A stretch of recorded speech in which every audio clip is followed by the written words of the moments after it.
Okay, let's unpack this. Today, we're diving into something really, really foundational in the crypto world. We're talking about digital public and private keys. Hmm. And look, these aren't just, tech jargon. They are the absolute core of your digital ownership. Basically, the system that protects everything you own in crypto. Yeah, absolutely. It's like the silent guardian, isn't it? Behind every single transaction, every balance you see, understanding it, well, it's really about getting the whole nature of this decentralized ownership thing. That silent guardian point is perfect. And that really leads us right into our mission for this deep dive. What we want to do is break down this digital lock and key system. No confusing tech talk, just explain how it works, why it's so powerful, and what it really means to be a crypto owner today. So let's start right at the basics. What exactly are these keys? Right. So what's fascinating here is how simple the concept can be. Even with all the complex tech underneath, just think of your public key, like your digital receiving address. Brick and mailbox. Yeah. Exactly like a mailbox address. It's meant to be shared openly. You need it so people can send you crypto, like Bitcoin or Ethereum. You could post it, text it, whatever. It's public for a reason. Anyone who has it can send you funds. But, and this is key, that's all they can do with it. Right. Okay. So public key is for getting paid, basically. It's about access to you. But the other side of the coin, that's where things get really different and where the real responsibility kicks in, the private key. Indeed. Yeah. The private key, well, that's your ultimate secret. It's way more significant than any password you've ever managed. Yeah. This key is how to put it, the immutable cryptographic proof that you own the crypto in that wallet. Immutable proof. Yeah, it's like this invisible signature, totally unforgeable, that only you have. If someone gets hold of your private key, it is, and I mean this quite literally, like handing them the master key to your entire digital vault. Wow. Your assets are gone. It's game over. So these two keys, public and private, you get them together when you set up a crypto wallet, right? Like an app or one of those hardware things. Correct. Generated as a pair. And they're linked mathematically somehow through some complex cryptography. You mentioned it's like a one-way street, public from private, but not the other way around. That seems critical. Oh, absolutely critical. It's the genius of it, really. It relies on something called asymmetric cryptography. Asymmetric. Okay. So the public key is derived from the private key using a math function that's just incredibly hard to reverse, like computationally infeasible. How hard are we talking? We're talking, think about trying to find one specific atom if you scattered atoms across billions of galaxies. It's kind of hard. It's mind-boggling. Okay, got it. Impossible, basically. Pretty much, for all practical purposes, with current tech. Yeah. And this one-way thing is exactly how blockchain networks can check transactions without needing, a username or a password like your bank uses. Yeah. When you want to send crypto, you essentially sign the transaction using your private key. Nobody sees the key itself. Yeah. Then the network takes that signature, looks at your public key, which is visible on the blockchain, and verifies the signature came from the matching private key. If they match, it's verified. Transaction goes through. It's actually a really elegant system of proof. Uses advanced math to keep things secure without ever showing your secret. That really is ingenious. Yeah. And this system, this elegant math, it's not just about keeping your individual coins safe, is it? It enables something much, much bigger.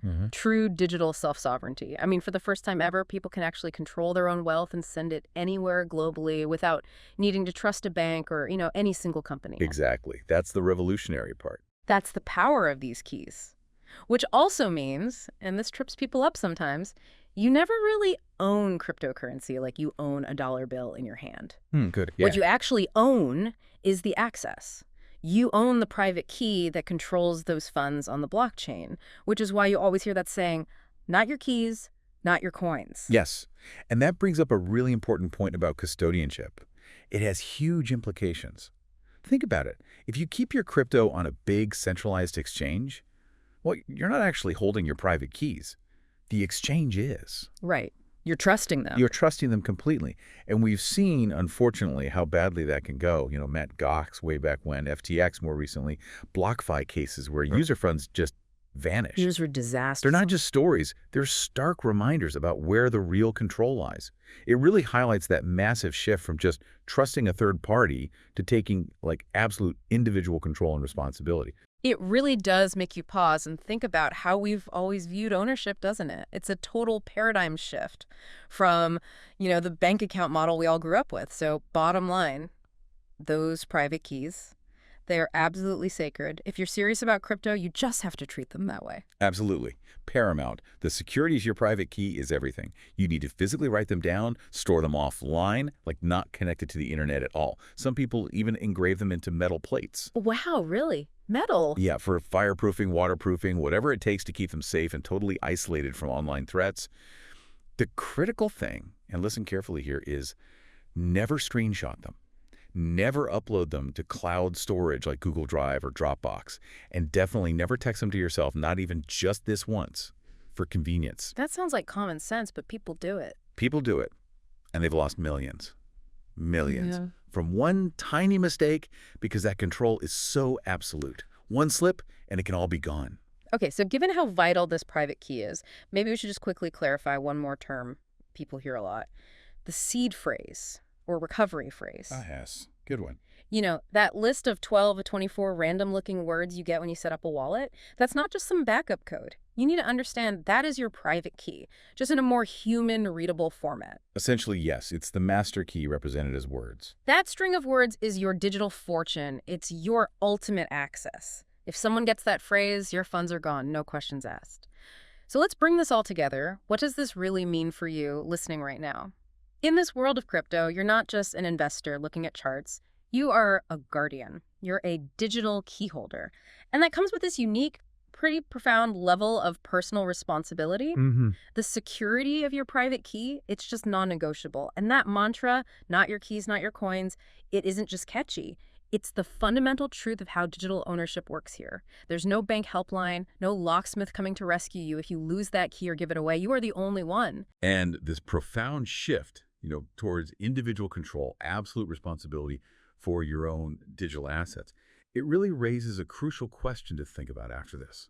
What does it truly mean for the future of personal finance, for digital ownership, for maybe even society's whole relationship with wealth and trust, when you become the sole locksmith for your own digital fortune? Really consider the implications of having that unprecedented level of individual power and, frankly, responsibility, especially as the world keeps moving more and more toward digital assets. Something to mull over.